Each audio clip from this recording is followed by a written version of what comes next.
Fala aí, Vacilova, firmeza total? Brother, tem um assunto para a gente tratar hoje que é deveras importante. Hoje nós vamos falar sobre o aspecto relacionado com a máquina injetora, no que diz respeito à força de fechamento e à capacidade de injeção.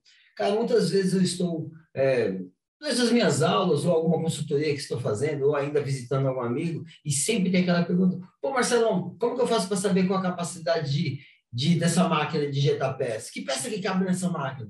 Ou, essa peça aqui cabe em qual máquina?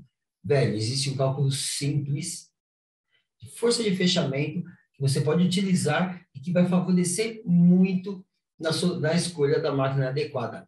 E também capacidade de gestão, entender o que ela é e de que maneira que ela pode ser utilizada. Beleza total? Fica ligado aí. Bom, é isso aí. Vou deixar minha cara feia aqui menorzinha um pouco, né? Para a gente poder trocar uma ideia enquanto eu mostro algumas lâminas que eu preparei para a gente trocar uma ideia, para favorecer o fluxo. Se você tiver alguma dúvida, cara, não morre com a dúvida, me dá um salve, marcelo.orosco@c3p2.com.br ou me procura nas redes sociais, né? Marcelo Orosco, eu estou no YouTube, eu estou no Instagram, no Facebook, na rede social da sua preferência, tá bom? Mas se de qualquer forma, quem for, se inscreva no meu canal. Já, se você estiver gostando do meu vídeo, se você gostar desse vídeo, deixa o seu like aí e, sobretudo, compartilha esse conteúdo com os seus amigos, compartilha esse conteúdo, aquelas pessoas que você acha que isso aqui ajudar aquele maluco lá, meu. É isso aí. Compartilhar a informação significa modificar o mundo, favorecer o fluxo, é tudo de bom. Firmeza total? Vamos lá. Essa imagem da fábrica, cara, isso traz realmente muito boas recordações. Essa fábrica que está aparecendo na imagem é uma fábrica realmente modelo, né? Alimentação por cima, né? Pouco movimentação de tubos que chegam na região das máquinas, né? Tudo mais ou menos via aérea, algumas coisas pelo solo, né? Provavelmente água e ar também pelo solo. Mas o que eu quero trazer para vocês é o seguinte: quando a gente está no fervo da fábrica lá, né? Aquela movimentação, faz isso, faz aquilo, aqui, ali, tal, um monte de coisa. De repente chega alguém do nada e te dá aquela questão, né, cara? E aí, Marcelão, como que eu faço para definir qual peça vai em qual máquina injetora? Ou ainda, né? Qual é a máquina que eu devo usar para injetar tal peça? Isso é uma pergunta capiciosa e que você tem que estar muito ligado para responder ela. Se você tiver com conhecimento dentro da sua cabeça, se você já souber o que considerar, isso vai favorecer muito, muito o fluxo. Porque você vai pegar a pecinha, vai dar uma olhada nela, vai pensar, pô, isso aqui tem um diâmetro de mais ou menos tanto, pá, pum, né? Calculou a área projetada, vezes quanto é mais ou menos a espessura, o comprimento de fluxo. Então, existem algumas características que você precisa considerar, algumas medidas da máquina, algumas medidas da peça e algumas características do material que vai ser utilizado que é necessário considerar na escolha da máquina. Uma vez que você já tem essas coisas dentro da sua cabeça, se a fórmula favorecer o fluxo, e aí é o seguinte: o ideal, o melhor dos mundos é que você tenha a fórmula na sua cabeça. Mas o que normalmente acontece?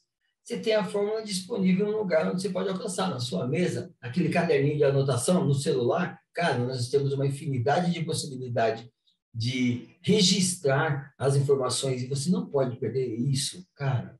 Eu me recordo de ir trabalhando na indústria, assim, que os meus amigos, os meus maiores ajudadores, né? Então, aqueles preparadores mais antigos, né? Os técnicos de processo que já tinham vasta experiência, meus encarregados, meus supervisores, os melhores tinham sempre uma caderneta, sempre, sempre.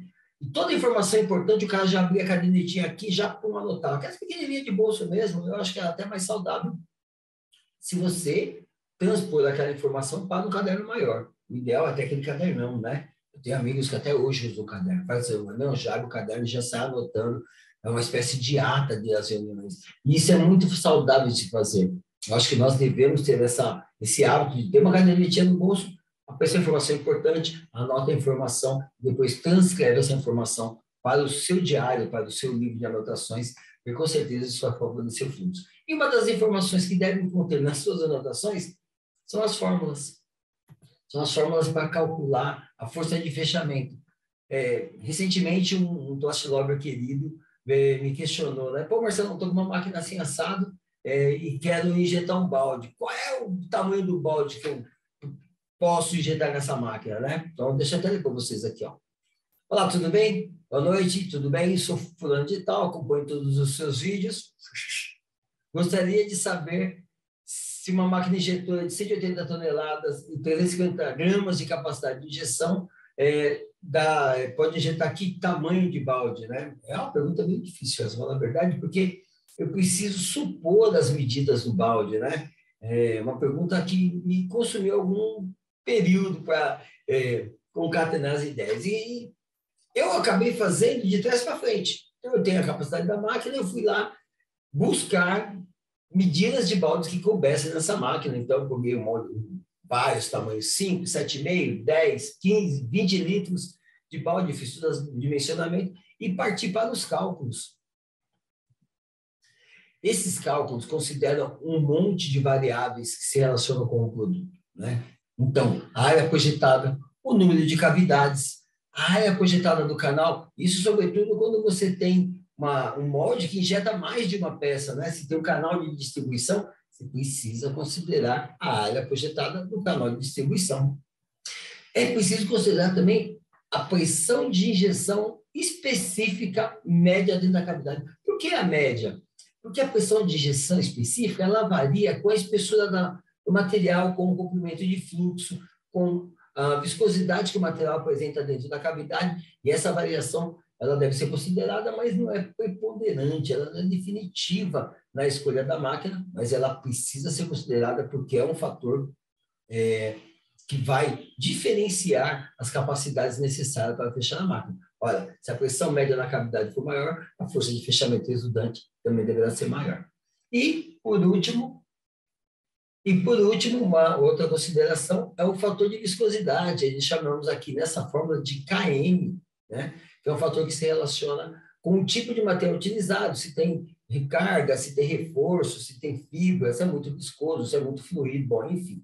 As características do material devem ser consideradas. E sempre dividido por 1000, porque a força de fechamento é dada em tonelagem, né? A pressão na cavidade é dada em quilograma, para você transformar de quilograma para tonelada, você divide o valor por 1000, você vai ter o resultado final já em tonelada.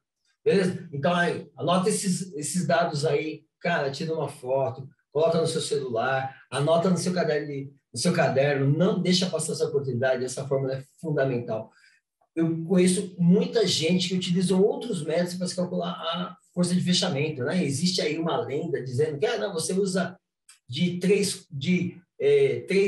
metade a 3/4 da pressão máxima de injeção para calcular vezes a área projetada. Será que isso dá resultado? Uma boa parte dos casos, eu vou te falar a verdade, ele mais ou menos. Ele dá resultado, né?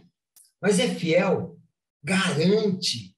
Cara, nem é fiel e nem garante. Isso é que é o lance. Cara, o lance é calcular. É uma fórmula bastante simples. A área projetada, né, vezes as cavidades, mais a área do canal. Então, toda a área projetada vezes a pressão, vezes o fator de viscosidade dividido por 1000.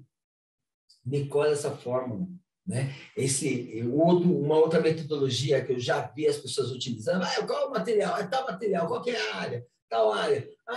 Dá um chute aí, usa 1/3 da força, né? Então, valores de 1/3 a 3/4 da força máxima específica de injeção são usados para cálculo da força de fechamento, mas não é o mais indicado, não é o ideal, não é o que mais favorece o fluxo. Então, algumas coisas que você precisa considerar, quais são os fatores, quais são as medidas, quais são as dimensões que você precisa considerar. De cara, precisamos saber qual é o material. Lembra lá do KM? Dependendo do tipo de material, o KM é diferente.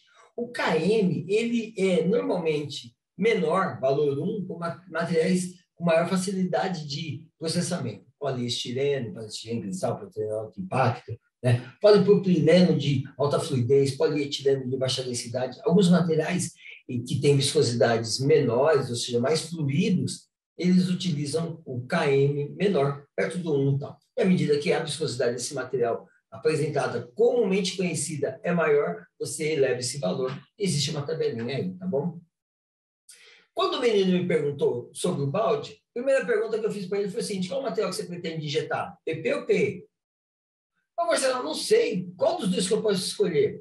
Aí depende de um monte de coisa, né? Depende do preço que você vai pagar no material, se o material é virgem, se é reciclado, né? Qual é a origem desse material reciclado, se for reciclado? Qual é a viscosidade desse material, virgem ou reciclado? E essas coisas influenciam, lembra? Mas eu vou injetar material, Marcelo, eu vou injetar material virgem, de primeira linha, né? Eu não sei ainda que material, qual que é melhor? Olha, se o preço dos dois for igual, o melhor é o polipropileno, tá certo? Se o preço dos materiais for igual, o melhor é o polipropileno. E por que ele é melhor? Porque a densidade dele é melhor. O mesmo volume, você vai gastar menos material, né? Então, se o preço é igual, e você pode escolher entre PP e PE, escolha o PP. O PP tem uma densidade menor. A densidade do PP é 0,89 até 0,91, né? 0,89 a 0,91 gramas por centímetro cúbico, enquanto a densidade do polietileno de alta densidade, que é o concorrente que dá uma pareada lá, é 0,96 a 0,98. A diferença parece pequena, cara, mas o resultado final é bastante interessante, tá bom? Então, polipropileno, densidade menor.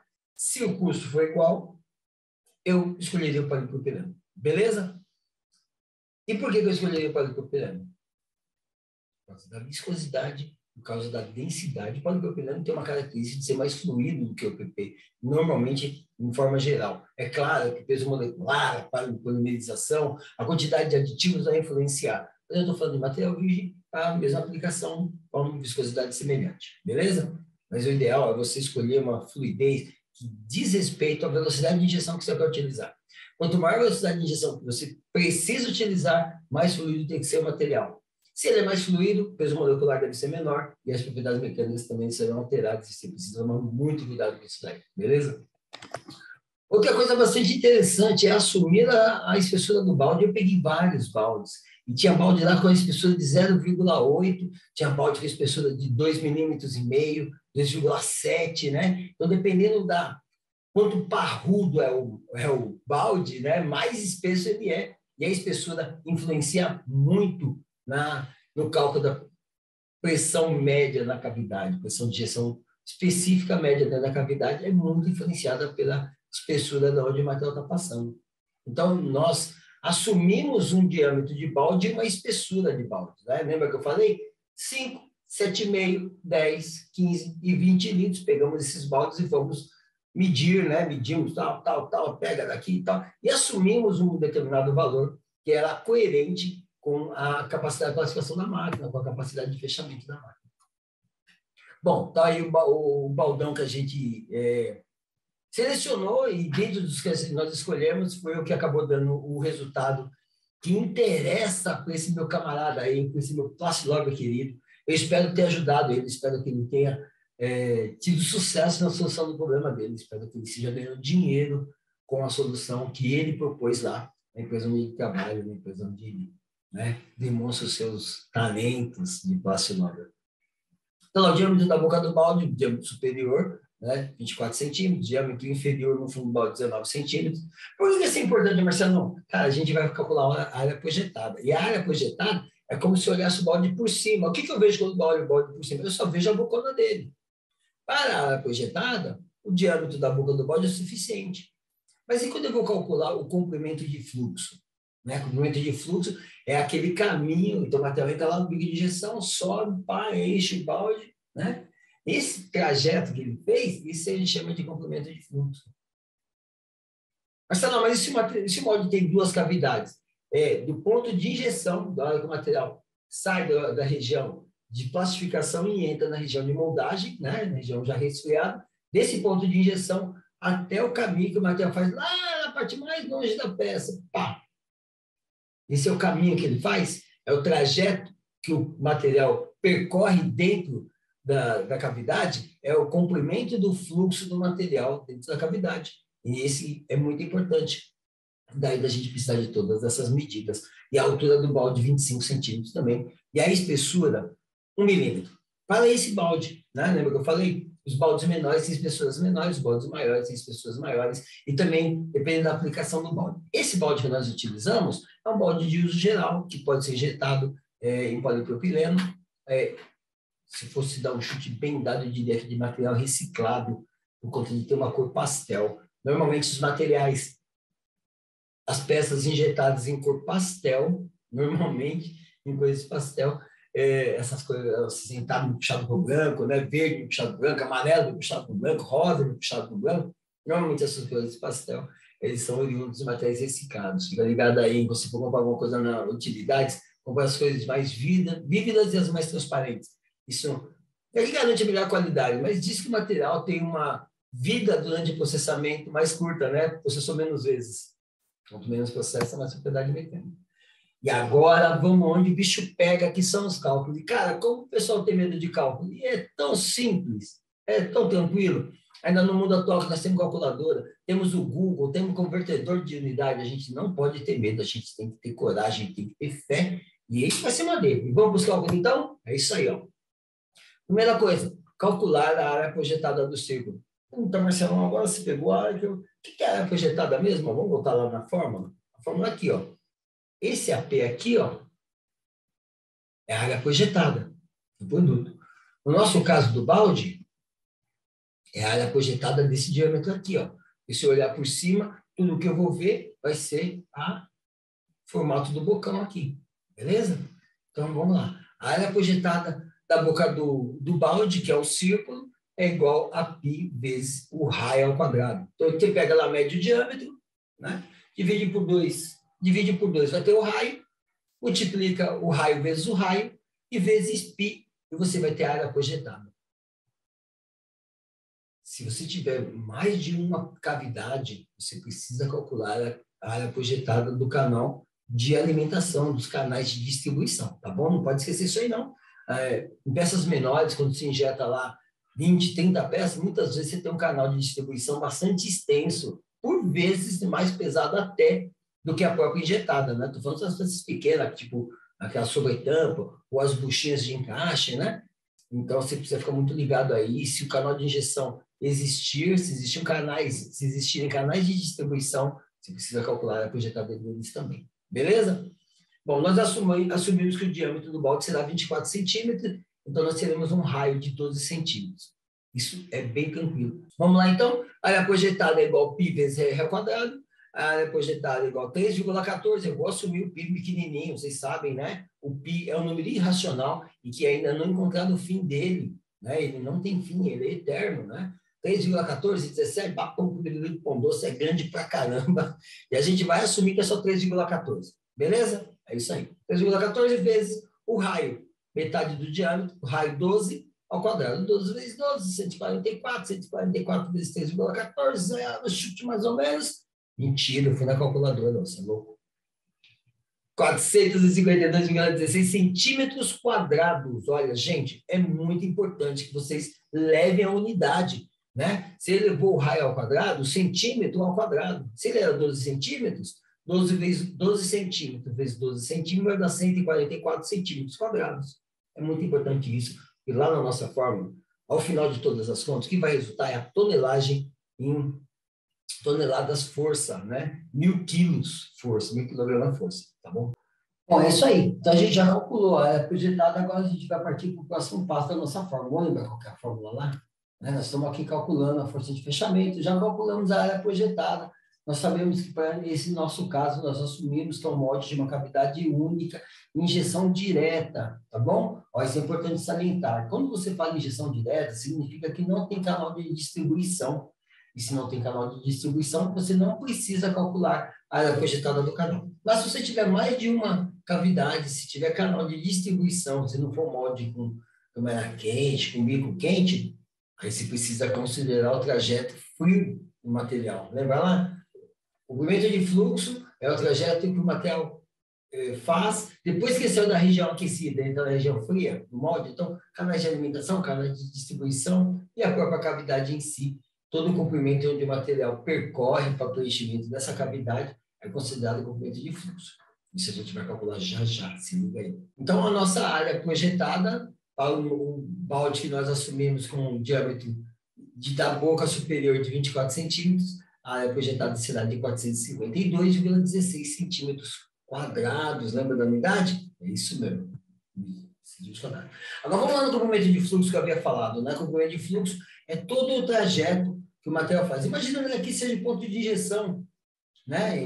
E eu falei que injeção direta, né? No nosso caso, uma cavidade só. O material já vem aqui, pum, entra, chega no fundo do balde, no centro, separa, né? E ele abre aquele leque, vai preenchendo o balde, né?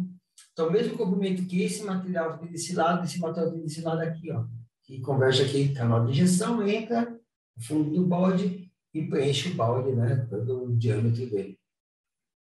Esse trajeto, então, ó, daqui do ponto de injeção até lá no limite do balde, lá naquela bordinha, né? É importante, é assim, você... Ô, Marcelo, não precisa medir tudo, ipsis literis. Se você tiver o projeto na mão, considera todas as medidas até o limite dela lá no centesimal, tá bom? Porque você vai ter uma fórmula, um cálculo muito mais aproximado da verdade do que acontece. Senão você vai ter uma estimativa muito boa, né? Eu costumo dizer que quando você não usa todas as casas decimais, o máximo que você consegue é dar um chute bem dado. É claro, um chute assim, classe, né? Um chute lá Marcelinho Carioca, Éder, Melinho, para as pessoas mais antigas, ou para os mais novos, né? O Becker, o Cristiano Ronaldo, os caras que não erram o chute, né? São chutes bem dados, de vez em quando dá azar, mas no geral, um chute bem dado resolve. Para o nosso caso, um chute bem dado significa usar o máximo possível das casas decimais. Lembra que eu falei lá do pi? É infinito, precisa usar todas as casas? Se eu pudesse, seria ótimo. Mas o ideal, né? Assim, no nosso mundo real, 3,14 dá conta. Então, duas casas decimais é o ideal para você fazer esse cálculo. Considera quando você estiver fazendo a medição. Beleza total?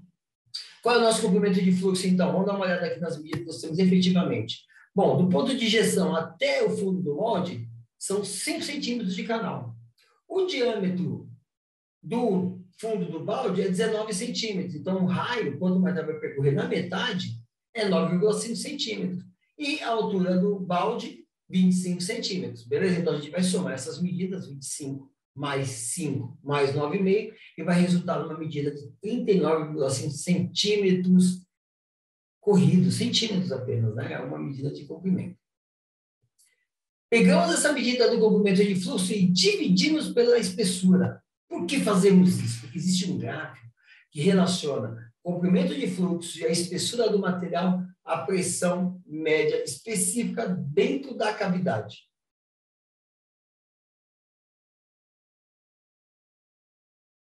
Essa pressão é essa pressão que a força de fechamento tem que vencer, né? Então, existe uma pressão empurrando o molde para ele abrir e a força de fechamento tem que estar lá, ó, pá, segurando. Então, é muito importante que você garanta que o cálculo seja certo, tá bom? Então, pegamos lá os 39,5 centímetros ou 395 milímetros e dividimos pela espessura. Nesse caso, para o nosso balde, nós assumimos uma espessura de 2 milímetros, tá bom? Pode ser 1,5, pode ser 0,5. Cara, depende do balde da utilização, mas o nosso balde é um balde mais parrudo, aqueles baldes de limpeza que o bicho pega para valer, né? Aquelas pessoas que trabalham efetivamente só com esse tipo de trabalho, é da profissão delas fazer isso, e aqueles baldes, então, que aguentam um trampo de verdade. 2 milímetros de espessura. Dividindo, então, o comprimento de fluxo pela espessura, nós chegamos a uma relação de 197,5. Cara, essa é uma relação sem dimensão. Tá? E aí, nós vamos, nesse valor 197,5, vamos aqui achar uma curva que tem mais perto disso, né, nessa relação. 150 e tem 200. O 200 se aproxima mais. Então, a gente vai aproveitar essa curva do 200. O que a gente faz, então, com a curva? Qual que é a espessura que a gente utilizou? 2 milímetros. Também aqui no 2 milímetros, subo uma reta paralela ao eixo da pressão, né? Subo uma reta, até que essa reta encoste nessa curva. Encostou na curva, eu traço uma reta paralela ao eixo agora das espessuras e vou lá no eixo da pressão e acho a pressão que eu pretendo utilizar. De novo, né? Quando você tem um gráfico, uma folha de papel milimetrado, o ideal é você acertar a casa decimal, tá certo? No nosso caso aqui, a gente vai fazer uma estimativa muito boa, porque nossa, a imagem do gráfico que nós temos, ela é uma imagem meio ruim. Mas o nosso gráfico original, que eu tenho lá no meu livrão, né, que eu rabisco de vez em quando, que ficam bravos comigo, que eu rabisco o livro, fazer o quê? Como é que eu vou aprender se eu não rabiscar o livro, se eu não fizer a conta efetivamente? Então, assim, olha, fica ligado aí, você tem que fazer a conta, você tem que ir lá e rabiscar, você tem que medir e desenhar. Isso vai fazer com que a sua cabeça recheie de conhecimento. E esse conhecimento vai ser usado quando você mais precisar. Fica ligado aí, isso é super importante. Beleza total? Fui lá na curva, então 2 milímetros de espessura, subi até a curva de 200 para 1, que é relacionada com o valor de 197, corri uma reta aqui paralela ao eixo de X e cheguei no valor de 270 bar ou 270 kgf por centímetro quadrado de pressão específica de injeção na cavidade, naquele ponto de referência até a espessura de 2 milímetros. Beleza total? Vamos dar sequência aí? Anotou o valor? Lembra lá da fórmula? Tem que anotar o valor. Anotou o valor? Vamos dar sequência. Agora a gente vai definir qual é o KM. O KM é o fator de viscosidade. O KM, ele é alterado, então ele se eleva a partir de 1 à medida que você tem uma viscosidade do material maior. Então, há materiais que conhecidamente são muito viscosos. Policarbonato, metilmetacrilato, que é o nosso acrílico, né? O PVC também, rígido ou flexível, ele é bastante viscoso. E aí também influência na quantidade de lubrificante e tal. Existe um vídeo que nós fizemos aí sobre PVC, acho que vale muito a pena que você acesse, né? Eu vou ver se eu consigo deixar o link disponível para vocês aqui. Mas ele é bem legal mesmo, beleza? O ABS, o ASA são os estirenos, o acetato de celulose e o POM, eles normalmente têm um valor K intermediário, 1,4, o polietileno, poliamida, aí PPT, PET, 1,3, o PP, 1,2, mas olha só, né?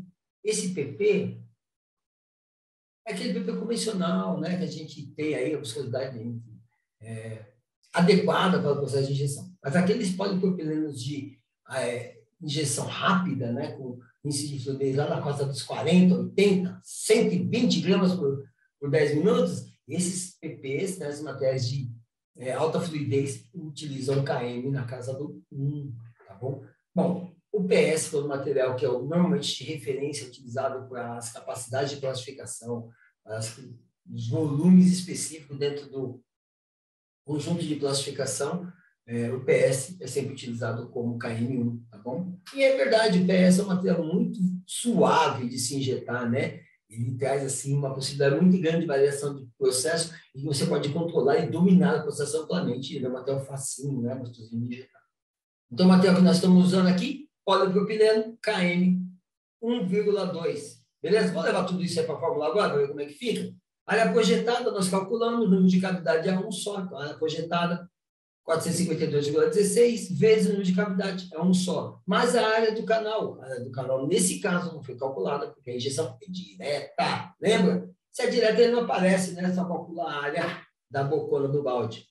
Vezes a pressão específica de injeção na cavidade. Né? Chegamos lá pelo gráfico, pela curva, 270 kgf por centímetro quadrado, vezes o KM, que é o fator de viscosidade, que para o caso do polipropileno, 1,2. Vamos ver como que isso vai dar, então? Olha lá. Força de fechamento calculada, então, 146 toneladas força. É bastante, né? É uma máquina que tem que ser meio parruda, né? Lembra lá da pergunta do meu amigo? Qual que é o balde, qual que é o volume do balde que eu consigo injetar numa máquina de 180 toneladas? Bom, para esse balde que nós especificamos de medida de diâmetro de 24 centímetros de diâmetro do bocão, ele cabe nessa máquina. Ele cabe nessa máquina, né? Se é 180 a capacidade da máquina, até 146, e ainda vai sobrar para você fazer um ajuste de mais pressão, menos velocidade, menos velocidade, se for necessário, dependendo do material que você estiver utilizando, você sabe, né? E material varia, a viscosidade de lote para lote, e aí você tem que fazer alguns ajustes, e para essa capacidade de fechamento que esse molde requer, você tem ainda uma gordura para trabalhar. Isso é bem importante, viu? Trabalhar no limite significa você judiar da máquina. Ele disse também que a capacidade de injeção da máquina dele é 350 gramas. E o que a gente faz com isso, galera? Cara, a gente usa no cálculo. no cálculo da capacidade de injeção da máquina. E a capacidade de injeção da máquina, ela se relaciona com a quantidade máxima de material que o cilindro de plastificação empurra para dentro do molde de uma vez só. Então, fiz a dosagem até o limite. Quanto é o limite? É a capacidade de injeção.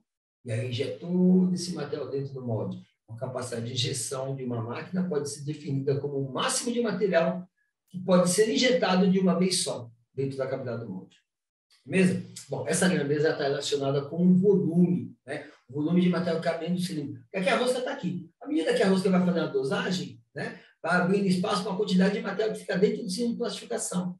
E é esse volume, né, que vai ser injetado. Em muitas máquinas, a capacidade de injeção de referência é dada em termos do material padrão, que é o poliestireno. Né? Por quê? Porque a viscosidade dele, o km lá é 1, né? Um material facinho de injetar. Nas máquinas mais novas, a capacidade de injeção ela é dada em volume, não mais em gramas. Né? Mas, para a máquina desse menino, foi dada em gramas, porque pela orientação que ele nos deu, 350 gramas, entendemos, então, que o material de referência é o poliestireno. Nós vamos ter que fazer uma continha, ó, daqui. Mais uma vez, pega a agenda, anota aí a fórmula, não esquece mais não, isso é fundamental. Normalmente as máquinas injetoras apresentam no seu manual, na sua folha de descrição técnica, a capacidade de injeção. E é essa medida que você vai utilizar para o cálculo, tá bom? Se for em gramas, exatamente essa. Se for em volume, você dá um toque para mim que a gente vai achar qual que é a melhor forma. Firmeza total? Vamos lá.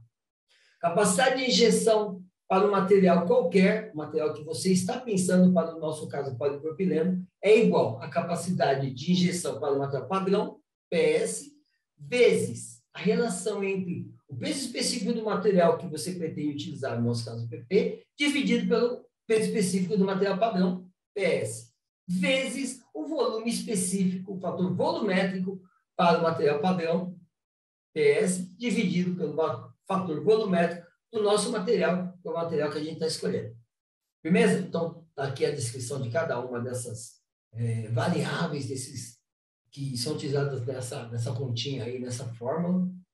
E ao final das contas, quando nós substituirmos as unidades, nós vamos chegar ao valor específico em gramas, tá bom? Porque no nosso caso, a nossa máquina foi dada em 350 gramas. Fator volumétrico expressa as características do granulado de cada material.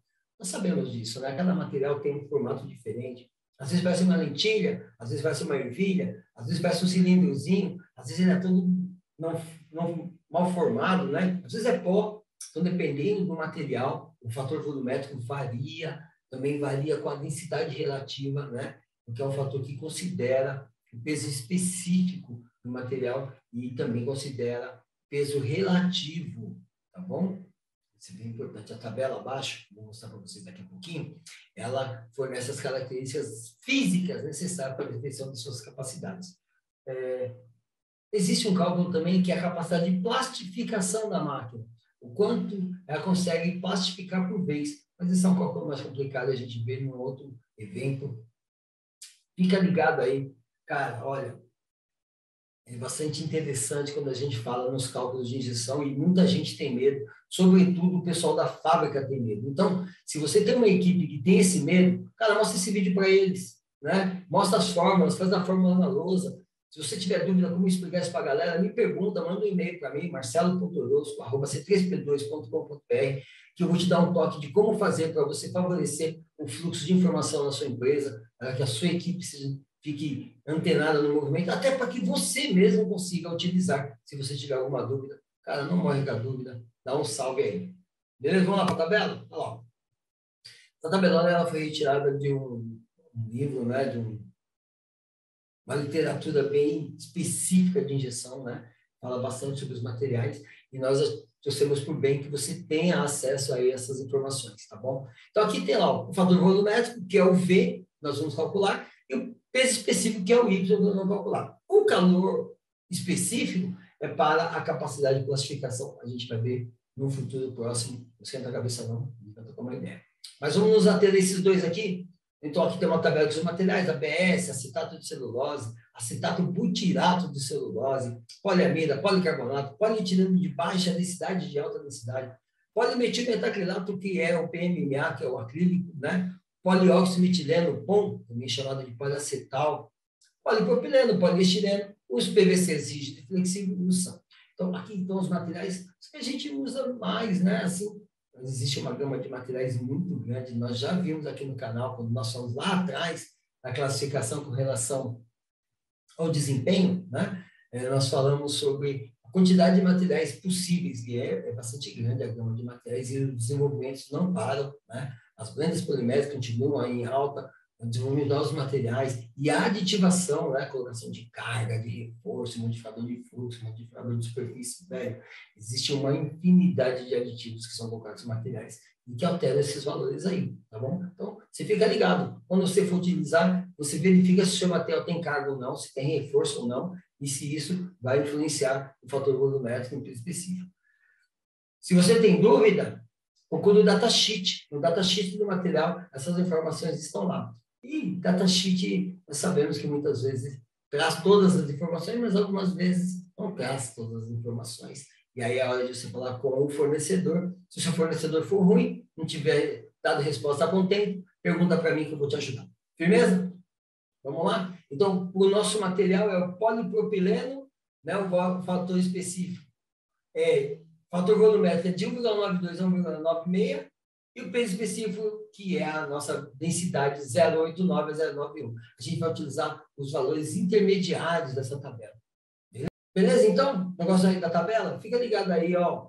Cara, é fundamental que você estabeleça que as unidades utilizadas sejam fiéis à sua conta, à sua fórmula, tá bom? Então, utilizem as unidades, garantam que elas sejam as mesmas. Se você errar de centímetro para milímetro, você errou em pelo menos 10 vezes o resultado.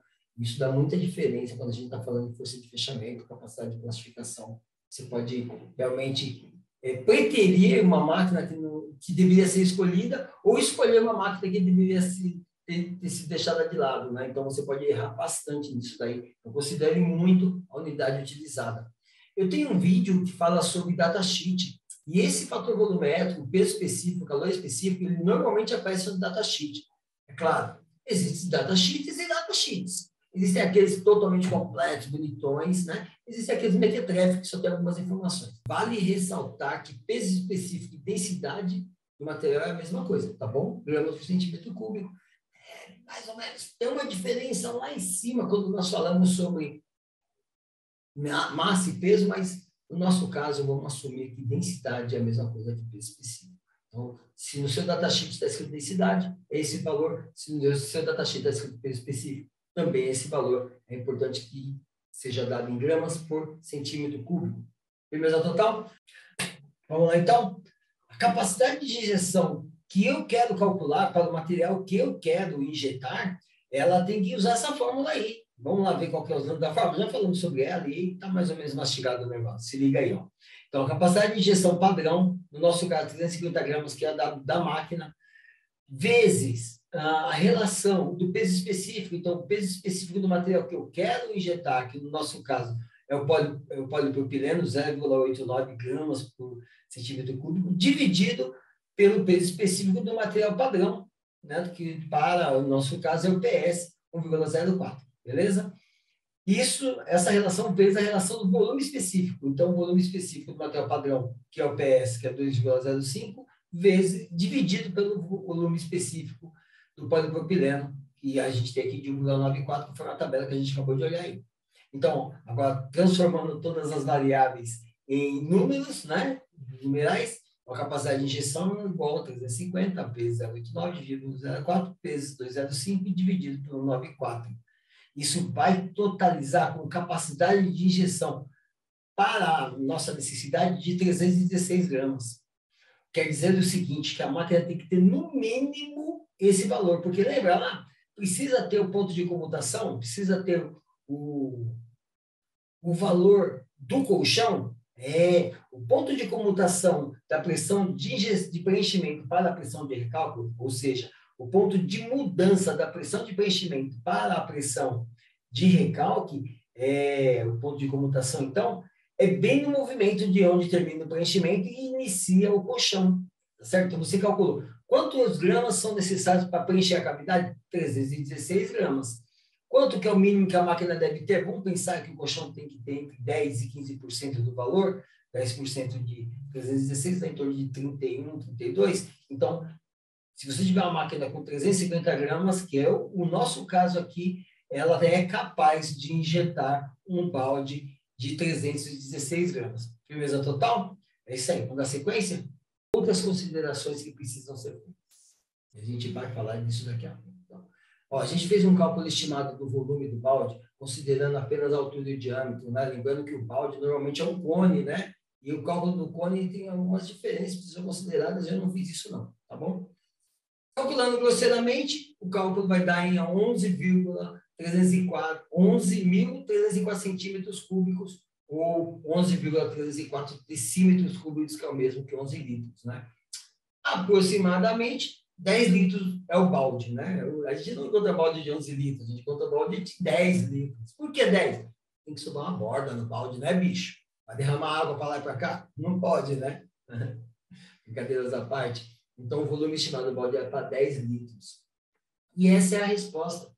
Então, para finalizar, para injetar num balde de capacidade de 10 litros e peso em torno de 316 gramas, uma máquina com 180 toneladas de fechamento e 350 gramas de capacidade de injeção é o suficiente, porque você vai considerar um excesso de que vai dar respeito ao colchão e à comutação do recalque. E essa máquina é ideal para injetar o molde, para injetar um balde de 10 litros, né? Com as dimensões que nós especificamos. Lembrando que se você diminui o diâmetro, você tem que aumentar o comprimento, e isso pode variar muito na capacidade de plastificação da máquina. Firmeza total? Eu deixei um recado importante aqui. A altura do molde deve ser maior do que a altura mínima da máquina, né? Então, a máquina totalmente fechada, as placas totalmente aproximadas, tem que ser, essa distância tem que ser menor do que o molde. O molde tem que, coloca o molde dentro da máquina, a máquina fecharia até aqui, mas o molde parou antes. Então é isso, o molde tem que ser maior do que a distância mínima entre as placas. Por que tem que ser maior? Para que ocorra o fechamento. Porque se o molde é desse tamanho e a máquina fecha até aqui, não vai fechar. Né? O molde tem que ser desse tamanho, a máquina tem que querer fechar até aqui, justamente para que o fechamento continue empurrando uma placa sobre a outra, né? Uma área do molde sobre a outra, para garantir o fechamento na área de fechamento. Isso garante que a força de fechamento opere com o molde nessa dimensão específica para esse balde. Então, nós chegamos aqui às conclusões gerais. A máquina desse meu amigo, ela é suficientemente boa para injetar um balde de 10 litros. Marcelão, dá para injetar um balde maior aí? Cara, pensando assim, mais ou menos um palmo e um capo de telha, consegue. Existem recursos nas máquinas injetoras que fazem com que você suplante a própria capacidade dela, né? Então, existe o recurso de intrusão, por exemplo, que você pode fazer o preenchimento da peça com um artifício que a máquina continua girando, né? Precisa ser considerado que, por vezes, a intrusão não tem pressão suficiente para evitar o rechute, mas é um recurso interessante. E com relação ao fechamento, às vezes você consegue colocar, se o molde é menor, uma placa de apoio. Ah, Marcelo, pô, mas aí é gambiarra. É sim, gente, é sim. Mas quem está no processo sabe, né? Você não pode trocar de máquina. Tem aquela máquina só. Faz o quê? Adequa ela. Bom, espero poder ter ajudado. O conteúdo de hoje foi muito legal. Cara, eu gostei demais de falar com vocês sobre ele, né? Força de fechamento e capacidade de injeção são duas das principais variáveis para a escolha de máquinas para certas peças a serem utilizadas ou não, né? Se a peça serve ou não. Fica ligado aí, aqui foi o Marcelo Orozco, foi um prazer imenso falar com vocês. Não se esqueçam, se me sigam nas redes sociais, compartilhe os meus conteúdos com seus amigos, cara, eu tenho certeza absoluta que existe uma pessoa que pode se ajudar e você conhece essa pessoa, compartilhe meu conteúdo com ela, compartilhe nos seus grupos de WhatsApp, na sua rede do Insta, do YouTube, do Face, no LinkedIn. E se tiver dúvida, se ficou alguma dúvida aí, dá um salve para mim, tá aí meu WhatsApp, marcelo.orozco@c3p2.com.br. Grande abraço do Orozco.